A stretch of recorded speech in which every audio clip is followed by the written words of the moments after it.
దళిత క్రైస్తవుల అంశం మీద నియమించబడ్డ ఎంక్వైరీ అధికారిగా నియమించబడ్డ చైర్మన్ గౌరవ కేజీ బాలకృష్ణన్ గారిని కలిసి విజ్ఞప్తి చేయడం జరిగింది. నాతో పాటు మా దళిత వర్గాలకు సంబంధించిన సంఘాల నేతృత్వంలో ఆయనను కలవడం జరిగింది.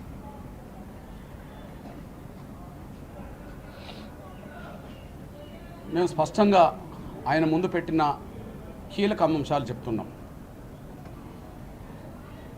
గౌరవ బాలకృష్ణన్ గారి ముందు పెట్టిన కీలక అంశాలు, మొదటిది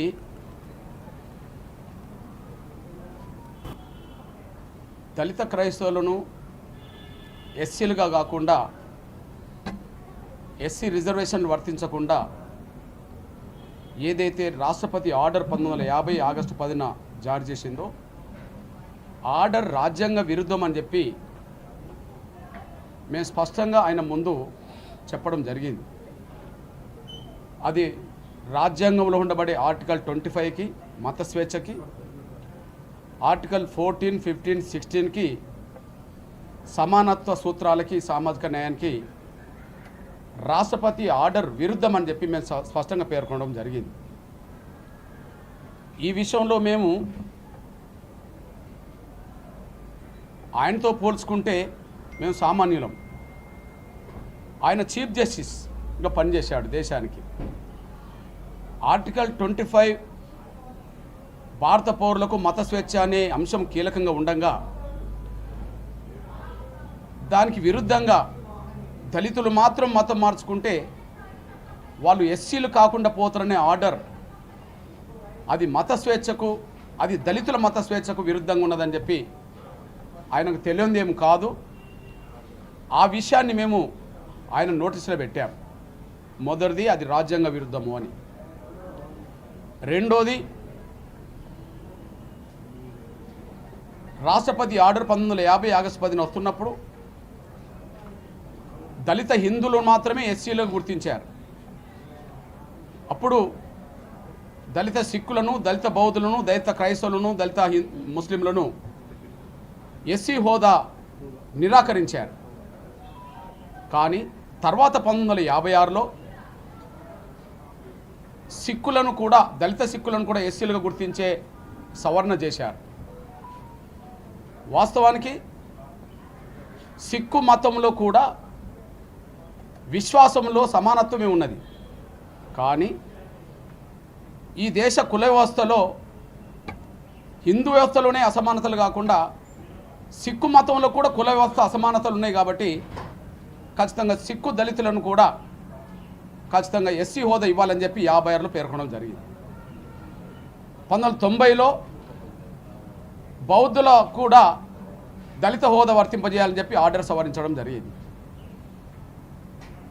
50లో కేవలం హిందువులకే వర్తింపజేసింది ఆర్డర్. ఆ తర్వాత దాన్ని ఎక్స్టెండ్ చేసి అది సిక్కులకు, బౌద్ధులకు కూడా వర్తింపజేశారు. కానీ సిక్కు మత విశ్వాసంలో, బౌద్ధ మత విశ్వాసంలో సమానత్వమే ఉన్నది. కానీ విశ్వాసంలో సమానత్వం ఉండవచ్చు, కానీ ఈ దేశ కుల వ్యవస్థ ఆ మతాలను కూడా కబలించింది. బౌద్ధ మతంలో కూడా కుల వ్యవస్థ ఉన్నది. ఈ దేశ కుల వ్యవస్థలో బౌద్ధ మతం కూడా ఇక అంతర్భాగం అయిపోయింది. అదే సమయంలో సిక్కు మతంలో కూడా అంతర్భాగంగా కుల వ్యవస్థ చొరబడ్డది. కాబట్టి అసమానతలు అక్కడ కూడా బయలుదేరినాయి. ఆ రెండింటికి సవరించినట్టుగానే షెడ్యూల్ కులాల క్రైస్తవులకు కూడా ఖచ్చితంగా అదే సవరణ తీసుకురావాలని మేము విజ్ఞప్తి చేయడం జరిగింది. రాజ్యాంగ విరుద్ధమైన ఆర్డర్ని పూర్తిగా రద్దు చేస్తారో, లేదా ఇంతకు ముందే సిక్కులకు, బౌద్ధులకు వర్తింపజేసినట్టుగా సవరించినట్టుగా ఇప్పుడు ఎస్సీ క్రైస్తవులకు అది సరిచేసి ఇస్తారో మీరు చూడండి అని చెప్పడం జరిగింది. కానీ తను ఒకే మాట అంటుండు, హిందూ మత విశ్వాసం ఈ దేశాంది, సిక్కు మత విశ్వాసం ఈ దేశాంది, బౌద్ధ మతం విశ్వాసం ఈ దేశాంది. కాబట్టి ఇక్కడ ఆ విశ్వాసంలో అసమానతలు ఉండవచ్చు, కానీ క్రైస్తవ మతంలో సమానత్వం ఉన్నది కదా, క్రైస్తవ విశ్వాసంలో సమానత్వం ఉన్నది కదా. కాబట్టి సమానత్వం ఉన్న కాడ అసమానత్వం ఉన్నాయి కాబట్టి ఇక్కడ మేము ఇచ్చాము, కానీ అక్కడ సమానత్వం ఉన్నది కదా, మేము ఎందుకు ఇవ్వాలని చెప్పి ఆయన ఒకే వాదన పెట్టడం జరిగింది. కానీ దానికి మేము చెప్పింది ఏంటంటే, మేము చెప్పడం కాదు, ఈ దేశానికి స్వాతంత్రం సాధించి పెట్టిన మహాత్మా గాంధీ ఆయన నిర్వహించిన పత్రికలోనే 1936లో ఈ దేశంలో దళితులు ఏ మతం విశ్వాసం కలిగి ఉన్నా వాళ్ళని దళితులుగానే చూస్తారు. దళిత హిందువులు అయితే వాళ్ళు దళిత హిందువులనే చూస్తారు, దళిత క్రైస్తవులు అయితే దళిత క్రైస్తవులుగా చూస్తారు, దళిత ముస్లింలు అయితే దళిత ముస్లింలుగా చూస్తారు, దళిత సిక్కులు అయితే దళిత సిక్కులుగా చూస్తారు, దళిత బౌద్ధులు అయితే దళిత బౌద్ధులు చూస్తారు. వాళ్ళు మత విశ్వాసాలు ఎన్ని కలిగి ఉన్నప్పటికీ వాళ్ళను ముందుగా వాళ్ళు దళితులే కాబట్టి దళితులుగానే చూస్తారని చెప్పి మహాత్మా గాంధీ స్పష్టం చేశాడు. ఏనాడు స్పష్టం చేసిండో తేదీతో సహా ఆయన వారపత్రిక అర్జన పత్రికలో వచ్చిన తేదీతో సహా చెప్పడం జరిగింది. రెండోది, డాక్టర్ బాబాసాహెబ్ అంబేద్కర్ ఈ దేశంలో కుల వ్యవస్థ ఉండడం వల్ల దళితులు వివక్షత గురవుతున్న వాళ్ళు ఏ మత విశ్వాసం కలిగి ఉన్నా వాళ్ళ పట్ల ఖచ్చితంగా కుల వ్యవస్థ ఆ మత విశ్వాసంలో కూడా చొరబడి వీళ్ళను వివక్షత చూస్తుందని చెప్పి డాక్టర్ బాబాసాహెబ్ అంబేద్కర్ చెప్పాడు. ఏనాడు చెప్పిండో ఏ గ్రంథంలో చెప్పిండో కూడా ఆయనకు వివరించడం జరిగింది. మూడవది, డాక్టర్ బాబు జగజ్జీవన్ మన హైదరాబాద్ వచ్చినప్పుడే 1979లో ఉప ప్రధాని హోదాలో ఈ దేశంలో హిందూ మతంలో కొనసాగిన వివక్షత, హిందూ వ్యవస్థలో ఉండబడే వివక్షత అంతిమంగా అన్ని మతాల్లోకి చొరబడ్డది. ఒక రకం చెప్పంటే ఈ హిందూ మత అస్పృశ్యత అనేది అన్ని మతాలను కలుషితం చేసిందని చెప్పి స్పష్టంగా బాబు జగజ్జీవన్ చెప్పడం జరిగింది. ఈ దేశంలో ఇంతకంటే గొప్ప ప్రముఖులు ఎవరో చెప్పండి. దేశానికి స్వాతంత్రం సాధించిందంటే మహాత్మా గాంధీ గుర్తుకొస్తాడు, రాజ్యాంగం అంటే మనకు డాక్టర్ బాబాసాహెబ్ అంబేద్కర్ గుర్తున్నాడు. అంటే ఈ దేశంలో దళితులు అనబడుతున్న వాళ్ళు ఏ మతం మార్చుకున్నప్పటికీ వాళ్ళని కులం వెంటాడుతుంది అని చెప్పి స్పష్టంగా వాళ్ళు చెప్పిన దాన్ని, దళిత వర్గాల నుంచి గొప్పగా ఒక ఉప ప్రధాన స్థాయికి ఎదిగిన బాబు జగజ్జీవన్ చెప్పిన దాన్ని మేము ఆధారం చూపెట్టాము. వాటితో పాటు ఈ దేశంలో వివక్షత గురవుతున్న దళిత లీడర్లు ఏ స్థాయికి ఎదిగినా ఆ ఎదిగిన ప్రతి నాయకుడు కూడా వాళ్ళు హిందూ సామాజిక స్పృహలోనే ఉన్నప్పటికీ, హిందూ విశ్వాసం కలిగి ఉన్నప్పటికీ ఖచ్చితంగా దళిత క్రైస్తవులకు ఎస్సీ హోదా రావాల్సిందే, ఎస్సీ హోదా ఉండాల్సిందని చెప్పి రామ్ విలాస్ పాస్వాన్ నుంచి మొదలుకుంటే, ప్రకాష్ అంబేద్కర్ నుంచి మొదలుకుంటే, అదే సమయంలో ఇప్పుడు వీసీకే పార్టీకి సంబంధించిన తిరుమల వలన్ వరకు, మాయావతి వరకు కూడా, రామ్దాస్ అథవాలే వరకు కూడా దళితుల్లో ఎదిగిన ప్రతి నాయకుడు కూడా ఖచ్చితంగా ఎస్సీ హోదా క్రైస్తవులకు దళిత క్రైస్తవులకు ఉండాల్సిందని చెప్పడం జరిగింది. అవి కూడా ఆధారాలు ఇవ్వడం జరిగింది. వాటితో పాటు ఈ దేశంలో 1955లో వేసిన కాలేకర్ కమిషన్ నుంచి మొదలుకుంటే మొన్నటి రంగనాథ్ కమిషన్ వరకు, మిశ్రా కమిషన్ వరకు, అదే సమయంలో తమిళనాడులో ఉండబడే పిల్లై కమిషన్ నుంచి మొదలుకుంటే మండల్ కమిషన్ వరకు ఈ దేశంలో కమిషన్ నివేదికలన్నీ ఏ సందర్భంలో వేసినా, ఏ ప్రభుత్వాలు వేసినా కమిషన్ నివేదికలన్నీ, అదే సమయంలో వార్షిక మైనార్టీకి సంబంధించిన అభివృద్ధి విషయంలో వార్షిక నివేదికలన్నీ కూడా ఖచ్చితంగా దళిత క్రైస్తవులు వివక్షత గురవుతున్నారు, ఖచ్చితంగా పేదరికంలో ఉన్నారు, వివక్షత గురవుతున్నారు కనుక వాళ్ళకు ఖచ్చితంగా ఎస్సీ హోదా ఖచ్చితంగా కొనసాగించాల్సిందని చెప్పి కమిషన్ నివేదికలన్నీ స్పష్టం చేయడం జరిగింది. అంటే రాజ్యాంగంలో ఉండబడే ఆర్టికల్ 25కు ఆర్డర్ విరుద్ధమని చెప్పినాం, అదే సమయంలో మహనీయులు చెప్పిన ఆధారాలు చెప్పినాం, అదే సమయంలో మా నేతలు చెప్పిన ఆధారాలు కూడా చెప్పినాం, కమిషన్ నివేదికలన్నీ ఇచ్చిన ఆధారాలు కూడా చెప్పడం జరిగింది. అంతేకాదు మేము చెప్పిన ఆధారం ప్రకారంగా సార్ మీరు తెలంగాణకు రండి, లేదా దేశంలో ఎక్కడన్నా తిరగండి, తెలంగాణకు రండి, దేశంలో ఎక్కడన్నా తిరగండి, ఎవరి చర్చిలు వాళ్ళకు ఉన్నాయి. మా ఊరు ఉదాహరణకు తీసుకొచ్చాను. మా దళిత వాడల్లో ఒక చర్చి ఉన్నది, అది దళితులే పోతారు. మా ఊరు పక్కనే రెడ్ల చర్చి ఉన్నది, రెడ్డిలే పోతారు. మా ఊరిలో బీసీల చర్చి ఉన్నది, బీసీలే పోతారు. అదే సమయంలో మా ఊరిలో కల్వరి ఎవరైతే కాపుకు సంబంధించిన సతీష్కు సంబంధించిన ఉన్నదో ఆ చర్చి ఉన్నది, వాళ్ళు ఉన్నత వర్గాలే పోతారు. ఇక్కడ మా ఊరిలో ఉండబడే దళితుల్లో క్రైస్తవులు ఉండవచ్చు, హిందువులు ఉండవచ్చు, కానీ సమాధి స్థలం ఒకటిగానే ఉంటుంది. కానీ అదే బీసీల సమాధి స్థలంలో క్రైస్తవులు అయిన వాళ్ళు అక్కడనే పెట్టుకుంటారు, అక్కడికి దళిత క్రైస్తవులు సమాధిని తీసుకురాలేరు. రెడ్డి క్రైస్తవుల సమాధి స్థలంలోకి వాళ్ళు చర్చిలో కూడా పోరు, వాళ్ళు అక్కడ సమాధి చేసుకోలేరు. అంటే ఎవరి సామాజిక స్పృహకు అనుగుణంగా క్రైస్తవులకు కూడా కొనసాగుతుందే తప్ప సమానత్వం లేదని చెప్పి ఆధారాలు చెప్పడం జరిగింది. ఇకపోతే ఒక మాట అనడం జరిగింది, ఇటు ఎస్సీ హోదా కావాలి, ఎస్సీ రిజర్వేషన్లు మీకు రావాలి, అదే సమయంలో మైనార్టీ హోదా క్రైస్తవులకు ఉన్నది కదా, మైనార్టీ హోదా మీకు దక్కితే మైనార్టీ ఫలితాలు వస్తున్నాయి కదా అని చెప్పి మాట్లాడడం జరిగింది. ఇక్కడ ఆర్డర్ వల్ల రాష్ట్రపతి ఆగస్టు 10 ఇచ్చిన ఆర్డర్ వల్ల ఎస్సీ హోదా కోల్పోవడం వల్ల రిజర్వేషన్లు కోల్పోయినరు. కానీ మైనార్టీ హోదా కింద వచ్చిన ఏవైతే అభివృద్ధి ఫలాలు అవుతున్నాయో ఆ అభివృద్ధి ఫలాలు దళిత వర్గాలు కాకుండా దళితేత వర్గాలై కొల్లగొడుతుండనే విషయం కూడా స్పష్టంగా రుజువు చేశాం. అందుకు ఉదాహరణకు తీసుకొస్తున్నాం. ఇప్పుడు రాజకీయ ప్రాతినిధ్యం గురించి మాట్లాడితే తెలంగాణలో మైనార్టీ క్రైస్తవ ఆర్థిక కార్పొరేషన్ ఉన్నది, ఫైనాన్స్ కార్పొరేషన్ ఉన్నది. ఆ ఫైనాన్స్ కార్పొరేషన్ చైర్మన్ దళితుడు కాదు, ఒక కేరళ నుండి వచ్చిన ఒక ఉన్నత వర్గాలకు సంబంధించిన వ్యక్తి. పేరు క్రైస్తవ కార్పొరేషన్, ఫైనాన్స్ కార్పొరేషన్, కానీ దానికి చైర్మను ఆయన దళితుడు కాదు, ఒక ఉన్నత వర్గాలకు సంబంధించిన వ్యక్తి అక్కడ ఉంటాడు. తెలంగాణలో కాంగ్రెస్ పార్టీ జిల్లా కమిటీలు వేస్తున్నప్పుడు ఎస్సీలకు, ఎస్టీలకు, బీసీలకు, మైనార్టీలకు, ఓసీలకు ఇచ్చింది. కానీ క్రైస్తవులకు ఎవరికైనా ఇవ్వాలన్నప్పుడు ఆ క్రైస్తవుడికే, ఉన్నత వర్గాల క్రైస్తవుడికే హైదరాబాద్కి సంబంధించిన, సికింద్రాబాద్కి సంబంధించిన జిల్లా కాంగ్రెస్ పార్టీ అధ్యక్షుడు ఇవ్వడం జరిగింది క్రైస్తవ కోటలో. అంటే రాజకీయంగా ఎవరు లబ్ధి పొందుతుండో స్పష్టంగా రుజువు అయిపోయింది. అంతేకాకుండా ఈరోజు మీరు చూడండి, ప్రజెంట్ కేంద్ర ప్రభుత్వం ఉన్నదనుకోండి, కేంద్ర ప్రభుత్వంలో మైనార్టీకి సంబంధించిన సంక్షేమ శాఖ సహాయ మంత్రి కేరళ నుండి వచ్చిన ఒక కురియన్.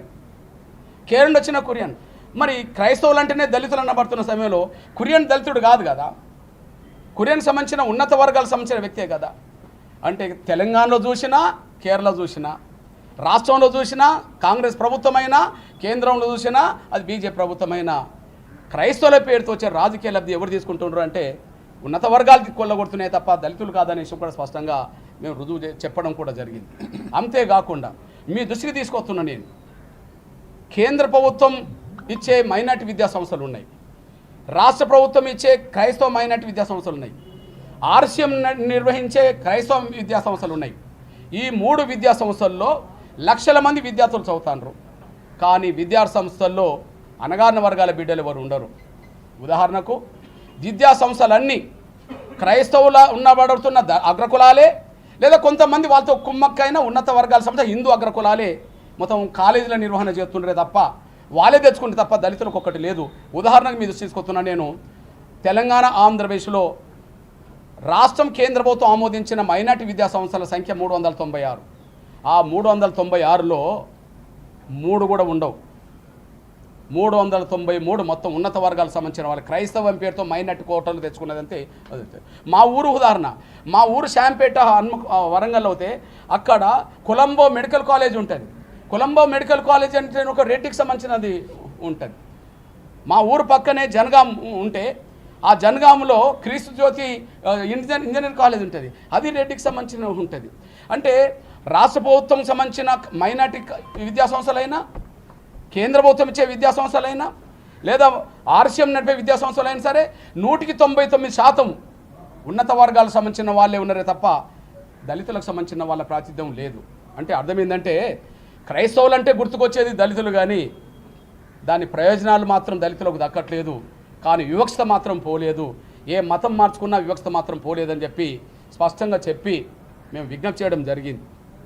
ఆయన ఒకే మాట అంటుండు, మళ్ళీ మీకు ఈ దేశంలో మత విశ్వాస పరంగా, క్రైస్తవ విశ్వాస పరంగా మీకు అసమానతలు ఉండవు అని చెప్తున్నాడు ఆయన. ప్రపంచం మొత్తం మీద క్రైస్తవ మత విశ్వాసంలో అసమానతలు లేవేమో కానీ భారతదేశంలో క్రైస్తవంలో కూడా అసమానతలు ఉన్నాయి. రెడ్డి చర్చిలకు ఉన్నాయి, బ్రాహ్మణ చర్చిలకు ఉన్నాయి, బీసీ చర్చిలకు ఉన్నాయి, మాల చర్చిలు ఉన్నాయి, మాదిగ చర్చిలు ఉన్నాయి, గిరిజన చర్చిలకు ఉన్నాయి. అందరికీ చర్చిలు ఉన్నాయి. అన్ని వర్గాల్లో క్రైస్తవ విశ్వాసాలు ఉంటే ఒక దళితులను మాత్రమే బలి చేయడం అనేది, ఒక దళితులకు మాత్రమే ఎస్సీ రిజర్వేషన్లు వర్తింపజేయడం అనేది, ఎస్సీ గుర్తింపు ఉండదని చెప్పడం అంటే మా గొంతు మీద కత్తి పెట్టడం కాదా? ఆర్టికల్ 25 కేవలం దళితులకు మాత్రమే వర్తించదని చెప్పి ఆదేశం ఇచ్చినట్టు కాదా అని మేము స్పష్టంగా ఆయనకు విజ్ఞప్తి చేయడం జరిగింది. ఈ విషయంలో మళ్ళీ అడుగుతున్నాం, ఉన్నత వర్గాల క్రైస్తవులు వాళ్ళు ఈడబ్ల్యూఎస్ రిజర్వేషన్ పొందుతున్నారు. ఉన్నత వర్గాల క్రైస్తవులు వాళ్ళు ఈడబ్ల్యూఎస్ రిజర్వేషన్ పొందుతున్నారు. మీరు ఆంధ్రప్రదేశ్ తెలంగాణ లిస్ట్ చూడండి. ఆంధ్రప్రదేశ్ ఈడబ్ల్యూఎస్ లిస్టులో ముస్లింలు ఉంటారు, ఆంధ్రప్రదేశ్ ఈడబ్ల్యూఎస్లో హిందువులు ఉంటారు, ఆంధ్రప్రదేశ్ ఈడబ్ల్యూఎస్ లిస్టులో క్రైస్తవులు ఉంటారు. అంటే ఈడబ్ల్యూఎస్లో వాళ్ళు ముగ్గురు పంచుకుంటుండ్రు, హిందువులు, ముస్లింలు, క్రైస్తవులు తీసుకుంటుండ్రు ఆ 10%లో. అదే సమయంలో మీరు బీసీ రిజర్వేషన్ చూడండి. ఏ గ్రూపులో ముస్లింలు ఉన్నారు, క్రైస్తవులు ఉన్నారు, బీసీ క్రైస్తవులు ఉన్నారు, బీసీ ముస్లింలు ఉన్నారు, బీసీ హిందువులు ఉన్నారు. బి గ్రూపులో బీసీ క్రైస్తవులు ఉన్నారు, బీసీ హిందువులు ఉన్నారు, బీసీ ముస్లింలు ఉన్నారు. బీసీ డి గ్రూపులో బీసీ హిందువులు ఉన్నారు, బీసీ క్రైస్తవులు ఉన్నారు. ఈ గ్రూపు మొత్తం ముస్లింలకు సంబంధించినది. కానీ దళిత వర్గాలకు సంబంధించిన వాళ్ళను దళితులు కాకుండా బీసీసీలో చేర్చడం జరిగింది. అదే సమయంలో గిరిజన క్రైస్తవులు ఉన్నారు. లంబడ క్రైస్తవులు ఉంటే ఎస్టీ అయితే ఖచ్చితంగా ఎస్టీ హోదా వర్తిస్తుంది. ఆదివాసీ క్రైస్తవులు ఎస్సీ క్రైస్తవ మతం తీసుకుంటే ఎస్టీ హోదానే వర్తిస్తుంది. అంటే ఇక్కడ ఎస్టీలు క్రైస్తవులుగా మారినా వాళ్ళ ఎస్టీ హోదా పోతలేదు, రిజర్వేషన్ పోతలేవు ఉంటున్నాయి. బీసీలు క్రైస్తవులుగా మారినా బీసీ హోదా పోతలేదు, బీసీలు రిజర్వేషన్లు ఉంటున్నాయి. అగ్రకులాలకు సంబంధించిన వాళ్ళు క్రైస్తవులుగా మారినా వాళ్ళకి ఈడబ్ల్యూఎస్ రిజర్వేషన్ వర్తిస్తున్నది. మళ్ళీ మైనార్టీ కోటలు కూడా క్రైస్తవం పేరుతో వాళ్ళే అవకాశాలు పొందుతున్నారు. కానీ ఈ దేశంలో హిందూ వ్యవస్థలో దళితుల వ్యవస్థ గురవుతుండ్రు. చివరికి అందరూ మార్చుకున్నట్టుగా కొంతమంది దళితులు మార్చుకుంటే మీకు మాత్రమే ఎస్సీ హోదా వర్తించదని చెప్పి ఓసీలు మారినా పర్లేదు వాళ్ళకు రిజర్వేషన్లు ఇస్తాం, అన్ని ఇస్తాం, ప్రోత్సహిస్తాం. బీసీలు మారినా పర్లేదు మీకు రిజర్వేషన్లు ఇస్తాం, అన్ని ఇస్తాం. ఎస్టీలు మారినా పర్లేదు, అన్ని ఇస్తాం. కానీ దళితులు మాత్రం మా చెప్పు చేతులు ఉండాలి, మా కాళ్ళ కాడు ఉండాల్సిందే, ఖచ్చితంగా మా బానిసలుగా పడి ఉండాల్సిందే. మీరు వివక్షతను అంగీకరించి, అస్పృశ్యతను అంగీకరించి ఇక్కడ పడి ఉంటేనే మీకు రిజర్వేషన్ ఉంటాయి. మీరు మతం వేరే మతం విశ్వాసం పోతే మీకు ఉన్నైపోతాయి అని చెప్పి ఎవరికి లేని ఆంక్షలు, ఎవరికి లేని వివక్షత మా మీదనే ప్రదర్శించడం అనేది ఇది న్యాయం కాదని చెప్పడం కూడా జరిగింది.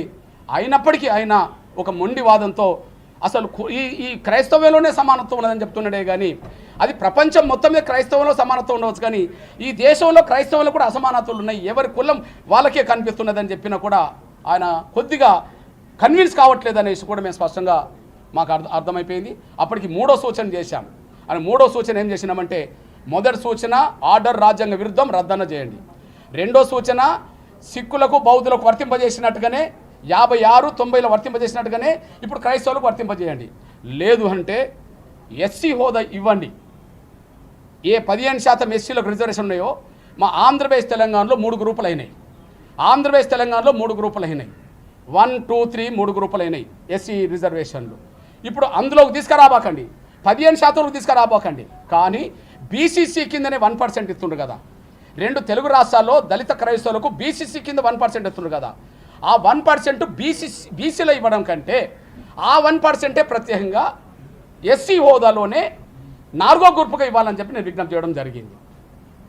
ఎస్సీలను బీసీలుగా చేర్చి ఇవ్వడం ఎందుకు?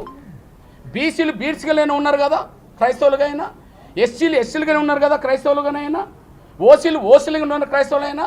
మరి ఎస్సీలు కాకుండా బీసీలో తీసుకోవడం అంటే బీసీల ప్రాతినిధ్యాన్ని కొంత తగ్గించినట్టు కాదా? బీసీల అవకాశాలను తీసుకువచ్చినట్టు కాదా? ఎస్సీలో ఉండబడే అవకాశాలు ఎస్సీలు పొందాలి, కానీ బీసీలో పొందడం ఎట్లా అవుతుందని చెప్పి ఈ దేశంలో 28, 29 రాష్ట్రాల్లో మొత్తం ఎస్సీలను ఒక్కొక్క రాష్ట్రంలో ఒక్కొక్క గ్రూపులు వేశారు. ఇగో తెలంగాణ, ఆంధ్రప్రదేశ్లో బీసీసీలో వేశారు. తమిళనాడులో ఇంకొక గ్రూప్ ఎంబీసీలో వేశారు, బీసీలో వేశారు. ఇంకొక దిక్కు మన బీహార్ లాంటి చోట్ల ఈడబ్ల్యూఎస్లో వేశారు. అంటే వీళ్ళు దళితులే, రాజ్యాంగం గుర్తించినప్పుడు వీళ్ళు అస్పృశ్యులే, వీళ్ళు దళితులే. కానీ వాళ్ళను క్రైస్తవులను తీసుకుంటే ఒక రాష్ట్రంలోనో ఈడబ్ల్యూఎస్లు ఎత్తారు, ఒక రాష్ట్రంలోనూ బీసీలు ఎత్తారు, ఒక రాష్ట్రంలోనూ ఓబీసీలు ఎత్తారు, ఒక రాష్ట్రంలోనూ ఎంబీసీలు ఎత్తారు, ఒక రాష్ట్రంలోనూ బీసీసీలు ఎత్తారు. అంటే వీళ్ళను మాత్రం దేశం మొత్తం మీద దళితులను కాకుండా వాళ్ళ ఇష్టానుసారంగా వాళ్ళ పద్ధతిలోనే మార్చారే తప్ప వీళ్ళకు న్యాయం జరగలేదని చెప్పడం జరిగింది. ఆయన న్యాయబద్ధంగా ఆలోచించినట్టుగా మాకు కనిపించట్లేదు. ఇన్ని పెట్టినా మాకు న్యాయబద్ధంగా ఆలోచించినట్టుగా కనిపించట్లేదు. పరిష్కారం కూడా పెట్టాం. 15%లో వాళ్ళు వేయబాకండి, ఇప్పుడు ఈ తెలంగాణ ఆంధ్రప్రదేశ్లో అమలు జరుగుతున్న 15% రిజర్వేషన్లకు తీసుకురాబాకండి. కానీ 1% బీసీలు ఇస్తుంది కదా బీసీసీలో, 1%ఏ ప్రత్యేకంగా ఎస్సీలో ఇవ్వండి. వీళ్ళు ఎస్సీలే కాబట్టి ఎస్సీలో ఇవ్వండి. ఉదాహరణకు మా ఊర్లో ఎస్సీ హిందువులు ఎస్సీ క్రైస్తవులు ఒకే శ్మశానంలో సమాధి చేసుకుంటారు. కానీ అదే ఊర్లో బీసీ క్రైస్తవుల సమాధుల్లోకి ఎస్సీ క్రైస్తవులు తీసుకెళ్లారు కదా. అదే ఊర్లో పక్కన ఉండబడే మా రెడ్డి క్రైస్తవుల సమాధుల్లోకి మా దళిత క్రైస్తవులను తీసుకెళ్లి సమాధి చేయలేరు కదా. ఇంకో బీసీ క్రైస్తవుల దగ్గర తీసుకెళ్ళలేరు కదా. అంటే ఇక్కడ హిందువులైనా క్రైస్తవులైనా ఒక ఊర్లో వీళ్ళు ఉన్నారు. కానీ హిందూ దళితులు ఇతర ఉన్నత వర్గాల హిందూ వర్గాలు కలిసి ఉన్నారా? లేరు కదా. పోనీ దళిత క్రైస్తవులు ఉన్నత వర్గాల సంబంధించిన క్రైస్తవులు ఉన్నారా? లేరు కదా. హిందూ వ్యవస్థలు ఎట్లయితే కులాంతర వివాహాలు జరగవో ఇవాళ క్రైస్తవ వ్యవస్థలు కూడా కులాంతర వివాహాలు జరగవు.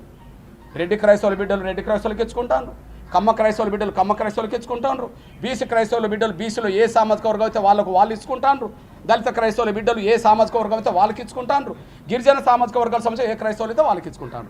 అంటే హిందూ వ్యవస్థలో ఏ కుల సాంప్రదాయం కొనసాగుతుందో, కుల సమానతలు కొనసాగుతున్నాయో, కుల వ్యవస్థ కొనసాగుతుందో, క్రైస్తవ్యంలో కూడా ఈ దేశంలో అదే కొనసాగుతుందనే విషయం స్పష్టంగా రుజువు చేస్తున్నాం. అయినప్పటికీ ఆయన దీన్ని కన్విన్స్ కాకపోవడానికి కారణం ఏందో చెప్పాల్సిన బయట భవిష్యత్తులో రాబోతుంది. ఇక మేము విజ్ఞప్తి చేసిందంటే, అంతకుముందు రంగనాథ్ మిశ్రా కమిషన్ 28 రాష్ట్రాలు తిరిగింది. అంతకుముందు రంగనాథ్ మిశ్రా కమిషన్ 1955లో ఏదైతే కాలేకర్ కమిషన్ వేశారో, కాలేకర్ కమిషన్ నుంచి కూడా 2006లో వేసిన 7లో వేసిన రంగనాథ్ మిశ్రా కమిషన్ వరకు అన్ని రిపోర్ట్లు 15 రిపోర్ట్లు కమిషన్ నివేదికలు దళిత క్రైస్తవులను ఎస్సీలకు గుర్తించాల్సిందే, వివక్ష కొనసాగుతుందని అన్ని నివేదికలు చెప్పడం జరిగింది. మొన్నటికి మొన్న రంగనాథ్ మిశ్రా కమిషన్ చేసిన సూచనలు అమలు చేయకుండా ఈ ప్రభుత్వం ఒక నిర్ణయానికి వచ్చింది. ఆ కమిషన్ ఇంకా సంపూర్ణంగా విచారణ చేయలేదు అని. ఆయన 28 రాష్ట్రాలు తిరిగిండు. 28 రాష్ట్రాలు తిరిగి అధ్యయనం చేసి రిపోర్ట్ ఇచ్చేసిండు. 28 రాష్ట్రాలు తిరిగి రిపోర్ట్ ఇచ్చినా కూడా అసంపూర్ణం అన్నారు కదా. మరి ఈయన 28 రాష్ట్రాలు 8 రాష్ట్రాలు కూడా ఇప్పటికి తిరిగినట్టుగా లేదు. ఈయన ఎట్లా రిపోర్ట్ తయారు చేస్తాడు? 28 రాష్ట్రాలు తిరిగిన రంగనాథ్ మిశ్రా కమిషన్ అసంపూర్ణం అన్నారు కదా. ఇప్పుడు 28 రాష్ట్రాలు కాదు 8 రాష్ట్రాలు సరిగా తిరిగినట్టుగా కూడా రికార్డు మాకు కనిపించట్లేదు. ఎలా రిపోర్ట్ ఇస్తాడు ఇంకొక 10 రోజుల్లో? అంటే ఉద్దేశపూర్వకంగానే ఆయన దళిత క్రైస్తవులను వాళ్ళను దళితులుగా ఉంచడానికి సిద్ధంగా లేడేమనే అనుమానాలు ఆయనతో డిస్కస్ చేస్తే వచ్చేసినాయి.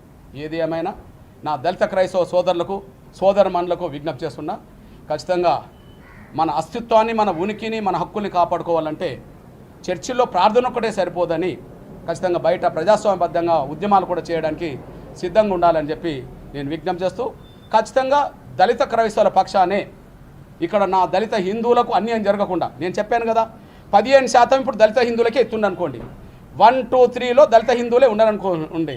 ఇప్పుడు బీసీసీలో ఉండబడే 1% సపరేట్ ఎస్సీలో ఇస్తారు అంతే కదా. 1% ఇస్తారు కానీ 15లో రారు కదా. అప్పుడు ఎవరికి నష్టం లేదు కదా. ఇప్పుడు దీన్ని కూడా సంపూర్ణంగా అర్థం చేసుకొని నా దళిత హిందూ సోదరులు కూడా నా దళిత క్రైస్తవ సోదరులకు అండగా నిలబడాలని చెప్పి విజ్ఞప్తి చేస్తూ, దళిత క్రైస్తవుల ప్రజానీకం పోరాటానికి సిద్ధంగా ఉండాల్సిందిగా, ఆ పోరాటానికి సిద్ధపడితే ఖచ్చితంగా అండగా నిలబడడానికి మేమందరం సిద్ధంగా ఉన్నామనే విషయం కూడా గుర్తు చేస్తున్నాం.